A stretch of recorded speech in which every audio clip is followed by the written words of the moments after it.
Hello friends, அனைவருக்கும் வணக்கம். இன்றைய மினி விலாகில் நேத்திக்கு தை மாதத்துடைய கடைசி செவ்வாய்க்கிழமை எண்ணெயன் முருகப்பெருமானுக்கு நெல்லிக்கனி தீபம் ஏற்றிட்டு ஈவினிங்க்கு மேலே நானும் என்னோட ஹஸ்பண்டும் சிறுவாபுரியில் இருக்க முருகன் கோவிலுக்கு தான் போயிருந்தோம். நான் 6 வாரங்கள் முருகப்பெருமானுக்கு தீபம் ஏற்றிட்டு வந்திருந்தேன். நேத்திக்கு தான் 6வது வாரம் முடிஞ்சுது. கோவில் பார்த்திங்கன்னா ரொம்ப ரஷ்ஷாகவே, நேத்திக்கு தை செவ்வாய் கடைசி செவ்வாய்ன்றதுனால ரொம்பவே ரஷ்ஷு. நிறைய பேர் தீபம் ஏற்றிட்டு இருந்தாங்க.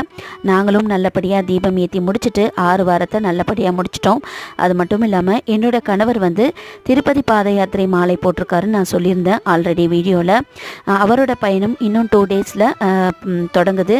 அதோட விலாகை நான் நெக்ஸ்ட் வீடியோவில் அப்லோட் பண்ணிக்கிறேன். நம்ம சிறுவாபுரி கோவிலுடைய சிறப்பம்சம் என்னன்னு பார்த்தீங்கன்னா, நமக்கு வீடு நிலம் ஏதாச்சும் வாங்கணும் அப்படின்னு சொல்லிட்டு வேண்டிட்டு இங்கே கற்கள் வச்சு வீடு கட்டினா நம்மளுக்கு கண்டிப்பாக நிறைவேறுது. இவர் ரியல் எஸ்டேட் முருகன்னேன்னு சொல்லிட்டு எல்லாருமே கூப்பிடுவாங்க.